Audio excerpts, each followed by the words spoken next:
Hi friends, this is Sunny Konsla and I welcome you all on my YouTube channel True Wits with Sunny Konsla.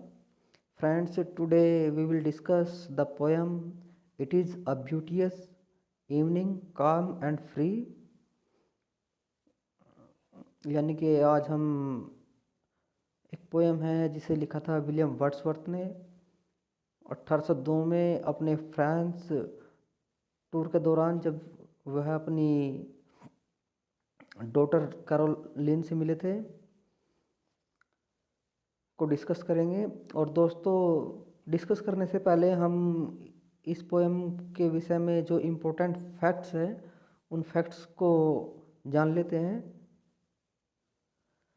It is a beauteous evening calm and free is a sonnet, यानी कि जो ये poem है it is a beauteous evening calm and free, ये क्या है, एक प्रकार की सोनेट है रिटन बाय विलियम वर्ड्सवर्थ, जिसे विलियम वर्ड्सवर्थ ने लिखा है। It was written in the year 1802, और यानी कि ये जो पोएम है वो 1802 ईस्वी में लिखी गई। And published in his poetic collection, और इसका प्रकाशन उनके poetic collection poems in 2 volumes में किया गया। यानी कि जो उनका एक पोएटिक कलेक्शन है जो 1807 ईस्वी में आया था, पोएम्स इन 2 वॉल्यूम्स, और कब पब्लिश हुई थी 1807 यानी कि 1807 ईस्वी में। इट हैज़ ए सब टाइटल्ड द मिसलेनियस सोनेट, यानी कि जो ये पोएम है it is a ब्यूटियस evening calm and free, इसका एक सब टाइटल भी है जिसे हम मिसलेनियस सोनेट के नाम से जानते हैं। It is written in iambic pentameter and its rhyming scheme is AB BA AB BA CD C CED, यानी कि इस पोएम को विलियम वर्ड्सवर्थ ने iambic pentameter में लिखा और इसकी जो राइमिंग स्कीम है वो AB BA AB BA CDC CED है। तो फ्रेंड्स, ये थे इस पोएम के बारे में जो इम्पोर्टेंट फैक्ट्स थे। चलिए पोएम को डिस्कस करते हैं line by line.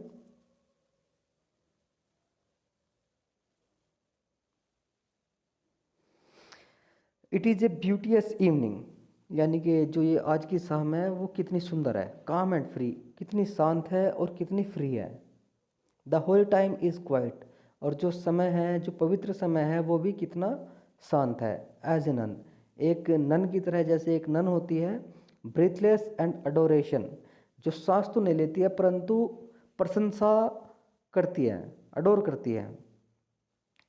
The broad sun is sinking down in its tranquillity, यानी कि जो ये सूरज अब बड़ा सा दिखाई दे रहा है वो भी अब डूब रहा है, और वो तब तक डूबेगा जब तक कि वो पूरी तरीके से शांत न हो जाए।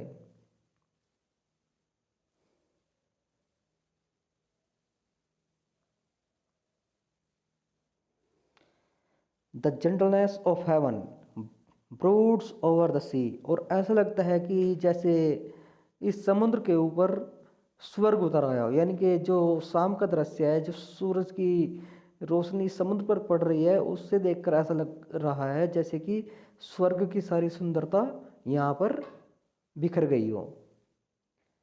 Listen the mighty being is awake, और सुनो, जो सर्वशक्तिमान है, जो परमात्मा है, जो परमेश्वर है, वो भी अब जाग गए हैं।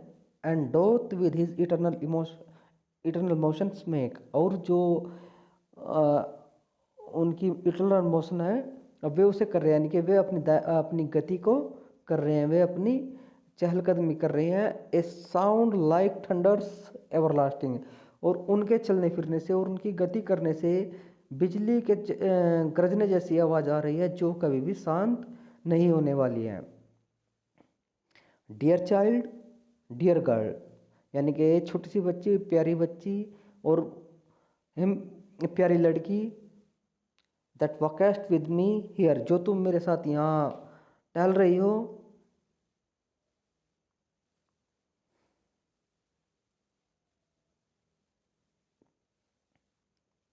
If thou appear untouched by solemn thoughts, और ऐसा लगता है कि तुम्हें अभी जो संसार की परेशानियां हैं, जो संसार के बुरे विचार हैं, उन्होंने तुम्हें अभी जकड़ा नहीं है। अनटच्ड का मतलब होता है बिना छुए, यानी कि उन विचारों ने अभी तुम्हें छुआ नहीं है। Thy nature is not therefore less divine, और जो तुम्हारा स्वभाव है वो किसी दैविक शक्ति से कम नहीं है।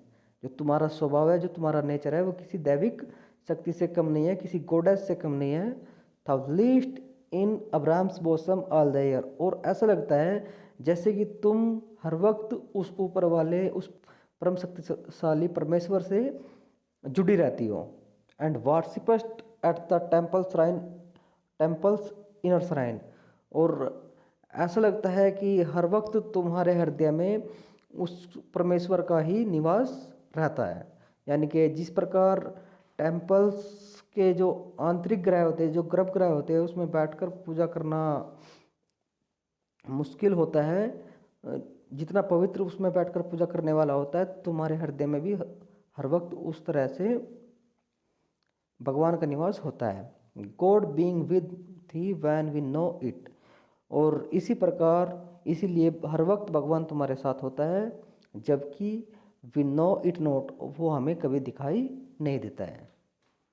तो दोस्तों, ये थी आज की पोएम हमारी, जिसे विलियम वर्ड्सवर्थ ने लिखा था।